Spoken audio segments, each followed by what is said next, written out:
यानी आपने जो है जो तनाफी को देखा है, जी वहाँ पे आपने एविडेंस देखा है, date petrol early Cambrian origin का एविडेंस देख के आया हुआ, वो रिपीट करने की जरूरत नहीं है। अब उसके बाद जो है आपने मुख्तलिफ फॉल्स देखे हैं,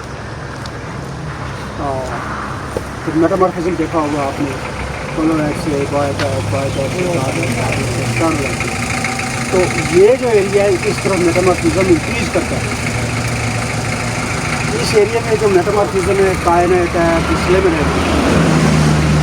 इस एरिया में, तो जहाँ भी आप देख रहे हो कि जो मनसेरा ग्रेनेट वहाँ इंक्लूड हुआ था ना, वो जहाँ भी है, ये जहाँ भी है, तो जो मनसेरा ब्लॉक है उसका फिर करैक्टर क्या हुआ कि तनोल फॉर्मेशन है। तनोल फॉर्मेशन में इंक्लूड करता है मनसेरा ग्रेनेट। मनसेरा ग्रेनेट जो इंक्लूड करता है, जहाँ से आप मुजफ्फराबाद से आए ना, तो आप KTH में करते हैं, उससे पहले मनसेरा ग्रेनेट जो है वो उसकी अनफेल्सीज हैं। अब तो वहाँ काफ़ी बन गया हुआ है, कंस्ट्रक्शन हुई है, मगर आप वहाँ ढूंढ सकते हैं। वहाँ पे कॉर्डराइट अनफेल्सीज जो हैं उन्होंने ओवरब्रेक किया हुआ है जिसको, वहाँ पे जो है आपका क्लोराइड माइटाइट शिस्ट है जिसकी तनोल की उस तरफ, तो वो भी ज़ाहिर करता है कि एक जो मेटामॉर्फिक इवेंट जो है तनोल के अंदर जो है वो ओल्डर है, और इसके जो ये मेटामॉर्फिक इवेंट जो है उसकी जो फोल्ड हैं वो इंट्राफोलियर फोल्ड हैं। कि आप फैब्रिक देखेंगे उसके अंदर जो है शीट फोल्ड हैं, F1 फोल्ड हैं। वो जो F1 फोल्ड हैं वो ओल्डर फोल्ड हैं, लेट पिक्टोरियल वाली, जो कि आपने जो मेटामॉर्फिज्म देखा ना नीचे, जो स्लेट और फिलाइट का यानी तनाफी के नीचे, वो उसके डिफरेंट जो है मनसरा ब्लॉक किए हुए, यानी वो जो अनफेल्सीज हैं कैम्ब्रियन अनफेल्सीज जो हैं, ये कैम्ब्रियन ग्रेनेट है।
यानी बिशान जो मुकद्दर सर्टिफिकेट है सर अभी लेक्चर की तैयारी कर रही है। आगे जगह तो यही है जितने भी आप आगे इनको जो है हमको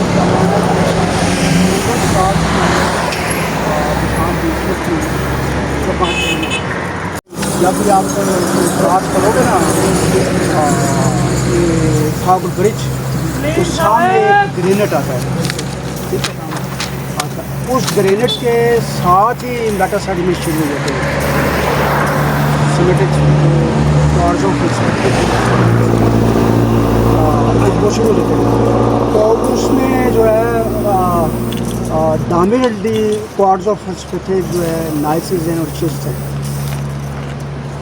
यानी सिमेट्रिक सीक्वेंस है ज़्यादा डोमिनेट। और उसके अंदर जो है आपको मिलते हैं अल्बा इग्नाइसिस भी मिलती है।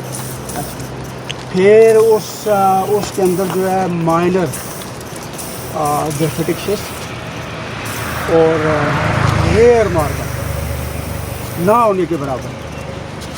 ये लिथोलॉजी है किसकी? बिशान फॉर्मेशन की। ग्लोब के अंदर जो है जिसका काफ़ी मेरे रिवाइज की हुई है, मैं वो बता रहा हूँ ना। ओल्डर जो फॉर्मेशन है वो था फॉर्मेशन, ठीक है। तो कहने का मतलब यह है कि उसमें ग्रेफिटिक शिस्ट यहाँ वो लेस ग्रेफिटिक है, लेस पलिटिक है और लेस कैल्केरियस है। फिर वो ग्रेड करती है किसमें? क्वार्ट्जाइट्स में, मार्बल्स में। मार्बल्स जो हैं वो ट्रेमोलेट बीरिंग हैं, ब्लैक टैक बीरिंग हैं, फिर जो है कि शुगरी मार्बल्स हैं। तो उनके साथ जो है आप एम्फिबोलाइट्स जो हैं उनको रिपीट करती हैं।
फ्लाइट से अपर एम्फीब्लाइट तक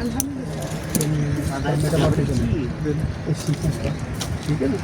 तो ये जो है आपको सिल है। अब ये सिल जो है ये आपको डॉक्टर साहब ने बताया होगा। हाँ ठीक है सर, ये क्या चाहिए? हाँ जी जैसे ठीक है।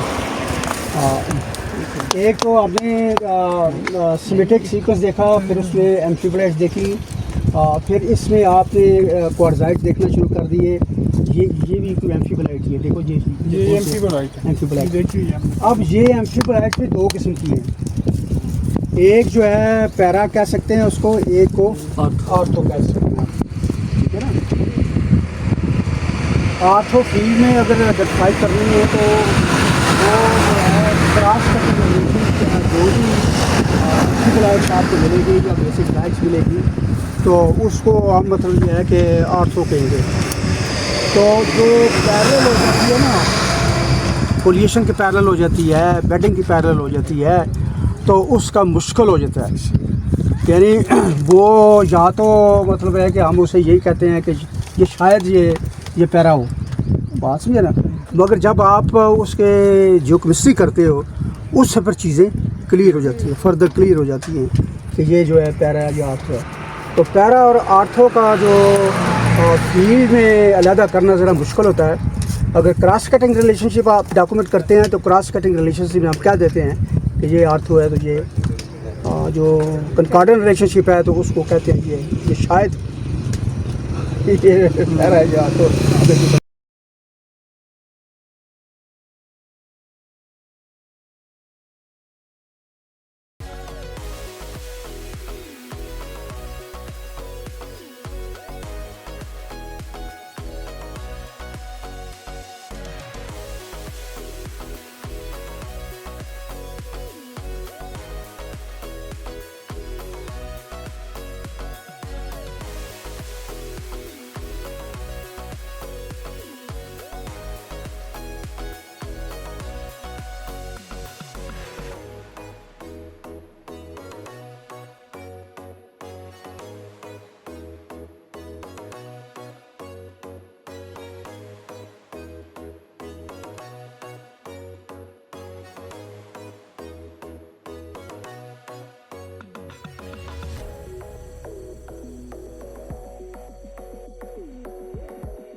तो आप इसे तोड़ के भी देखें, ये बेसिकली सिमेटिक सीक्वेंस है। क्वार्ट्ज ऑफ स्फटिक, ये नाइसिस हैं और मैसिव हैं ये, यानी मतलब थिक बेड्स हैं इसके, मैसिव हैं।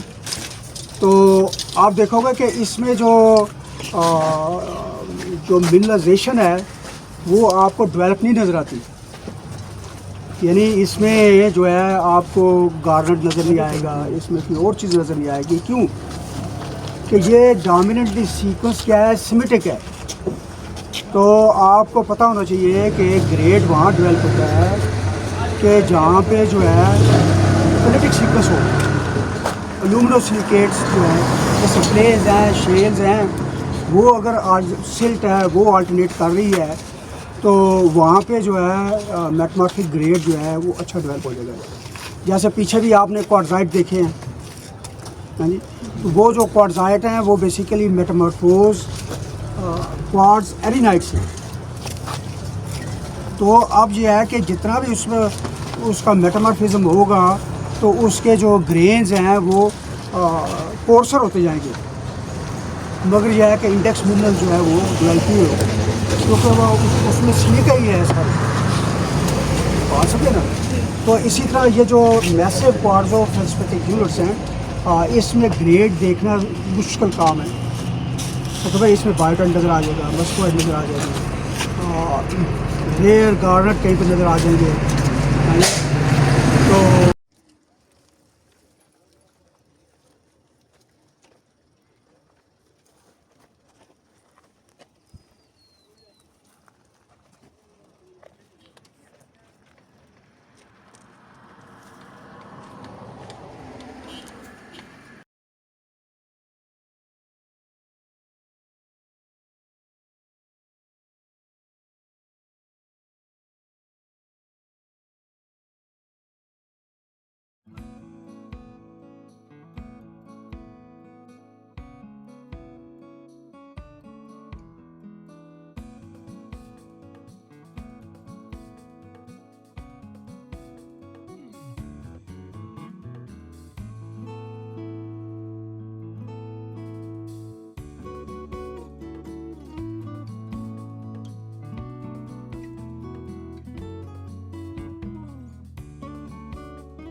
ये वाली जी सर मेरा नाइस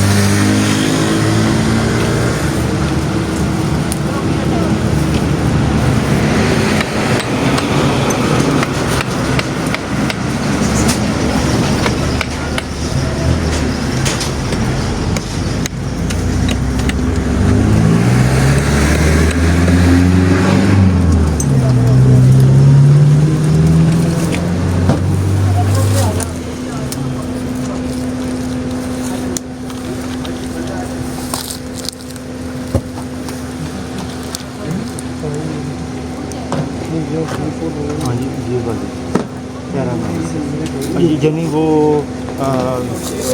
ब्लू ग्रे तो नहीं है। ब्लू नावल में ब्लू ग्रे शाम ग्रुप ये ब्लू ग्रे नहीं है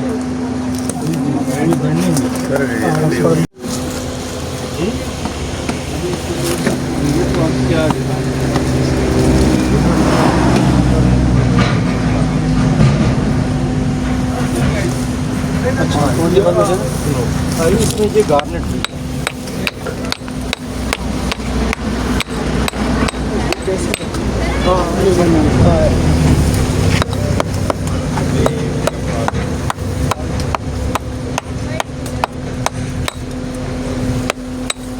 इधर हमारे शाह साहब पकड़ लो ना आगे गार्डन और साथ वो नाइस है सिस्टमेटिक पोर्शन जो है ना वो उसमें और ये गार्नेट भी है। ठीक है। ये तो लग रहा है जी सर ये तो तनोल ही का है ना। हाँ ये तनोल का है।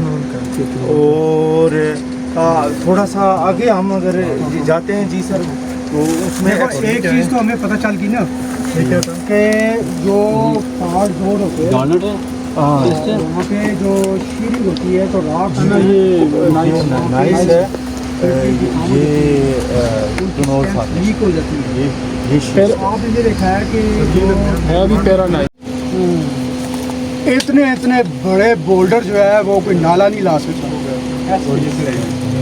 बात है ना।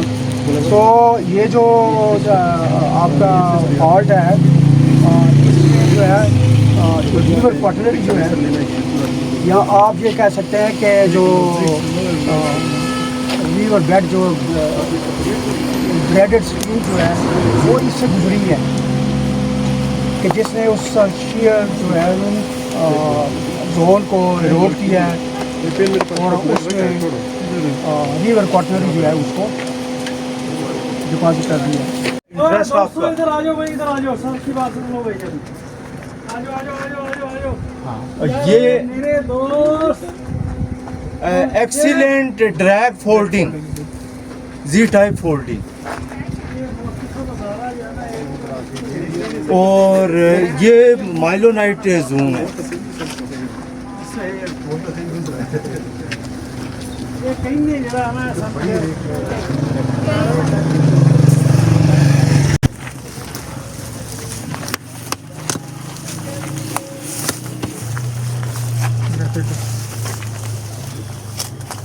वो भी आ जाए यहाँ पर मैं वो फॉल्ट तो ये है हाँ जी सर वो किधर में ले जाता रहा जरा ना जी सर मैं तो इधर ही लाया हूँ वो इधर एक हमें उधर इसलिए वो भी कोई लेवल है फॉल्ट का। हाँ जी सर वो भी लेवल है मगर मेन फॉल्ट ये है हाँ ये बिल्कुल जी सर ये हम इधर ही रुकते हैं। उधर से शुरू हाँ बिल्कुल ये जी टाइप फोल्ड्स हैं इसमें जी सर जी टाइप फोल्ड उधर आगे शुरू हो और ये पूरा जोन है ना यहाँ पर जी सर जब शाम कम्प्लेक्स थ्रस्ट हुआ ना तनोल पर तो टीयर फोल्ड उसका आंसू भी निकला है तनोल का।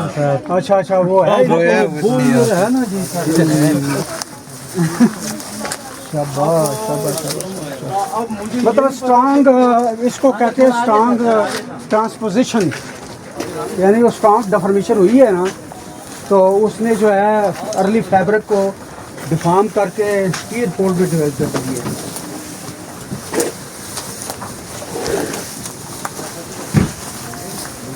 वो पिछली है इधर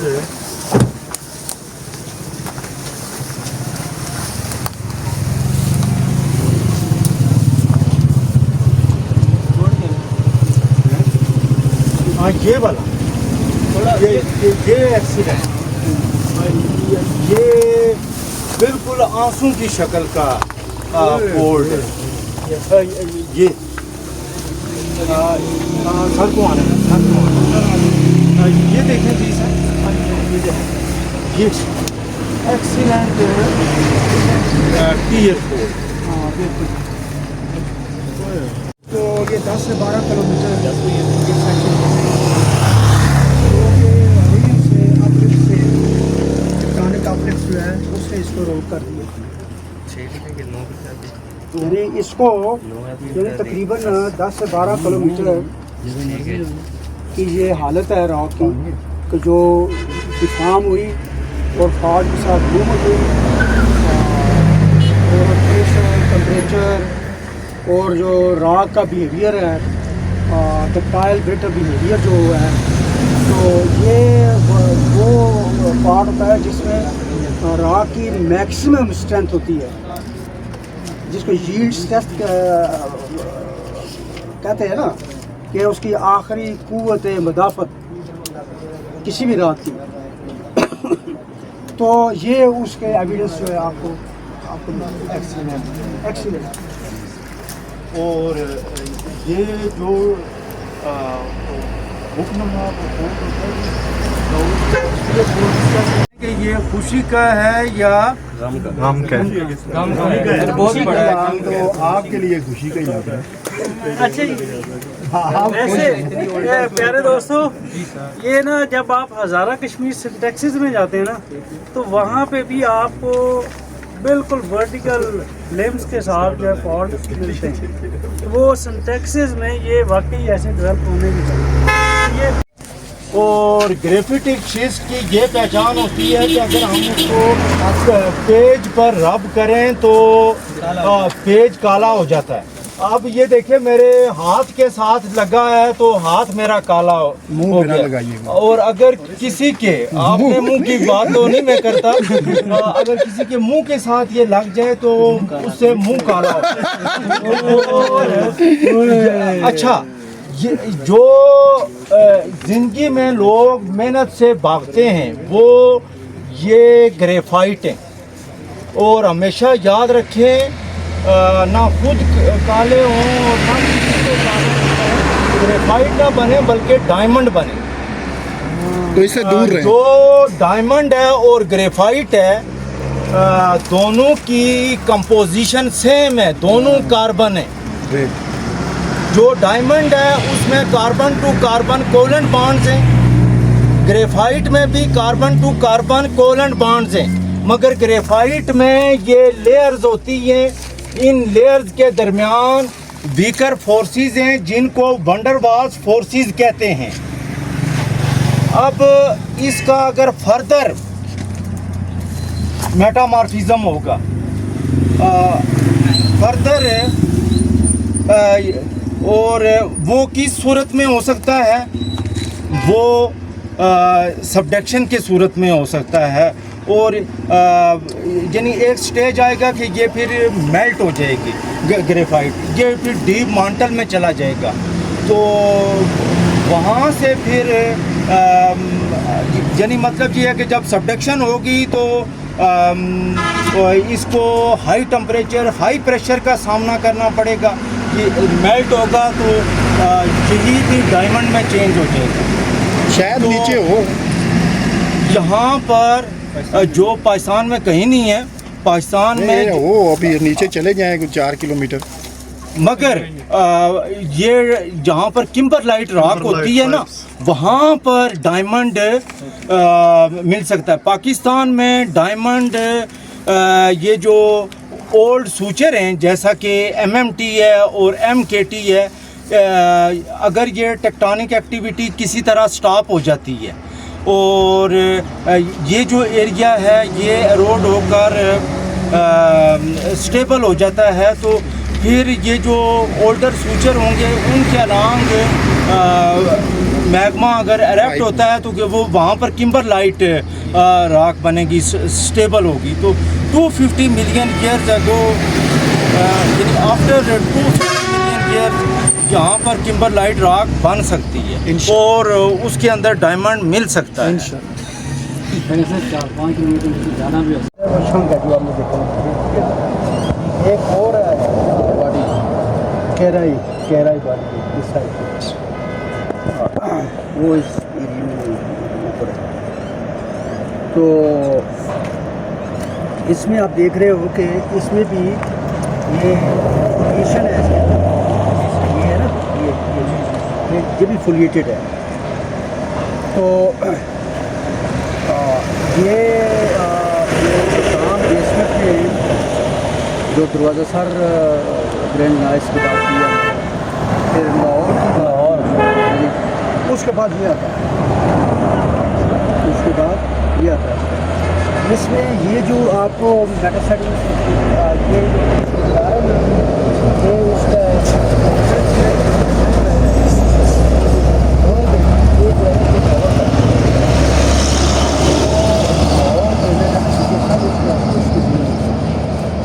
और ये बताते हैं कि ये जो बॉडी है इससे ऊर्जा तो ये जो है इंक्लूड करती है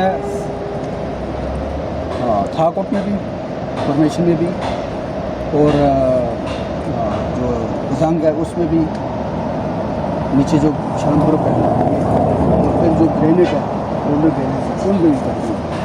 इसमें एम्फीबोलाइट के पीसेज भी हैं। अगर आप गौर से देखोगे ना इसके कंटेक्ट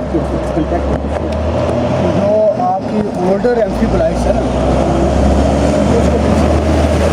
जो स्ट्रेचिंग है ना, जब उसकी पूरी स्ट्रेचिंग हो जाती है ना, जब बैंड बन जाते हैं तो उसको कहते हैं अल्ट्रा वायलेंट, यानी वो स्टीमली ग्रीन सेल रिडक्शन, यानी माइलोनेट जो है वो शुरू होती है ग्रीन सेल रिडक्शन से। तो it is best outcrop to see the grain cell reduction. ये ग्रेन साइज जो है ये बड़ा है, ये छोटे हो रहे हैं, छोटे होते स्ट्रेच हो रहे हैं, यानी वो ग्रेन सेल रिडक्शन से स्ट्रेचिंग में जा रहा है। वहाँ भी ख़त्म हो गई है, फिर ऐसे ही है, ये जी टाइप स्ट्रक्चर बन रहा है, जी टाइप। तो ये जो है काइनेमेटिक्स इंडिकेटर है, इसकी फोल्ड जो है प्लंज ऐसे कर रही है, हाँ इससे बिल्कुल अंदर की तरफ जा रही है इसकी। ये एक्सिस की आप बात कर रहे हैं? हाँ, फोल्ड एक्सिस। Fold axis. अच्छा फोल्ड एक्सिस जो है वो ऐसे है। ठीक है। तो ये जो आपके थ्रस्ट होते हैं ना, थ्रस्ट जो थ्रस्ट है, उसके साथ जब सी टाइप फोल्ड बनती है तो उसका जो फोल्ड एक्सिस है that's parallel to the strike of the fold. ये उधर से आती है, इधर आती है, यहाँ से फिर ये वापस हम आती है। देखते हैं इसका स्टीवलेट ड्रा करते हैं हम, इसका फॉल्ट प्लेन को काट के ड्रा करते हैं, फिर हम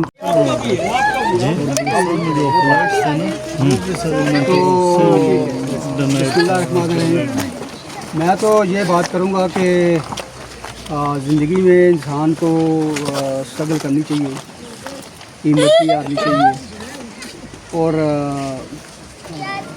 यानी हर चीज़ को अंडरस्टैंड करके उसमें कौमी फ़ायदा भी हो और उसके साथ आपका अपना फ़ायदा भी हो, यानी आपको भी नुकसान ना हो। तो मैं तो स्टूडेंट्स को हमेशा ये कहता हूँ कि आप मेहनत करो और रोज़ी जो है वो शेर की तरह और अकाब की तरह आ सके, गिद्ध की तरह नहीं, कि काम कोई और करे तो फ़ायदा आपका, यानी आप काम करो और लोगों को भी साथ लेके चलो, और इससे फिर कौमें जो है बचा वो बढ़ती हैं। आप किसी टीचिंग में जाओ या प्रोफेशन में जाओ तो अपना जो है लो प्रोफाइल में रहते ईमानदारी से अपनी रिपोर्ट। तो अगर आप सामने आ जाओगे, तूफ़ान के सामने जब आ जाओगे तो आप तूफ़ान आपको आके ले जाएगा। यानी आपने अपनी कैपेबिलिटी के हवाले से जो है मैं हमेशा कहता रहता हूँ कि अपना टारगेट न छोड़ो, उस पर डिटर्मिन रहो, मगर टारगेट अचीव करने के रास्ते आपके पास फ्लेक्सिबल होने चाहिए। अगर जो है कि टारगेट जो है इस रास्ते से नहीं है तो आपने तीसरा करना है मल्टीपल, तो आपके जहन में मल्टीपल जो है पास होने चाहिए काम करने के, तो इसी में ही देखी है। तो इस वाले से मैं कहूँगा मैं एक दो बात कर सकता यस सर, हाँ जी, आप हूँ। देखें जी, अल्लाह ताला कुरान शरीफ में फरमाता है बार बार मुख्तलिफ जगहों के ऊपर कि तुम लोग मेरी निशानियों में क्यों गौर नहीं करते। और आप, हमारा जो ग्रुप है, हमारा जो पेशा है, हम सिर्फ यही काम करते हैं। हम अल्लाह ताला की निशानियों में जितना हम गौर करते हैं कोई नहीं करता। तो इसमें आपके लिए इल्म भी है, और जैसा डॉक्टर ने फरमाया कि ह्यूमिलिटी भी होनी चाहिए। कभी गुरूर न करें, क्योंकि अगर अच्छे आलिम की निशानी ये होती है कि वो जितना ज़्यादा इल्म हासिल करता है उतना उसके अंदर इंतसारी आती है, क्योंकि वो उसको पता लगता है कि मैं कायनात की कितने छोटे से हिस्से को मैं जानता हूँ। तो मेरी ज़िंदगी में मैं क्यों अभी तक एक्टिव हूँ, इसलिए कि सबसे अच्छा प्रोफेशन वो होता है जो आपका पेशा भी हो और आपकी हॉबी भी हो, तो आपका इंटरेस्ट कभी ख़त्म नहीं होगा। तो ये मेरी तरफ से आपके लिए है कि अल्लाह ताला की निशानियों में गौर करना, उसके हुक्म को फॉलो करना है, उसके साथ ह्यूमिलिटी, और उसके साथ इस पेशे को अपनी हॉबी बना लें। कोई पेशा जो है ना वो आपके लिए बोझ नहीं होना चाहिए, वो आपके लिए एंजॉयमेंट का जिक्र वो होना चाहिए ज़रिया। बस अल्हम्दुलिल्लाह, अल्लाह ताला आप सब लोगों को कामयाब करे। चलें जी, सबका बहुत बहुत शुक्रिया, ख़ासकर ऑर्गेनाइजिंग कमेटी का और जो पार्टिसिपेंट्स है और जो हमारे टीचर्स ने इसमें पार्टिसिपेट किया। सबसे ज़्यादा हम उनके मशहूर हैं कि उनने अपनी सेहत और अपने वक्त से हमारे लिए बहुत कीमती वक्त निकाला और हमें ऐसे पॉइंट्स बताएं जिन पे आगे चल के हमने अगले साल 6 माह बाद 2 साल बाद आपने इधर क्लासेस को लेके आना, आपने लीड कर रहे हैं। तो सर आप लोगों का बहुत बहुत शुक्रिया सर। और इसको आप वाइंड अप करते हैं, यहाँ पे गाड़ियों में बैठते हैं और सीधे हम जाएंगे उधर होटल, खाना खाएंगे, फिर वापस इस्लामाबाद।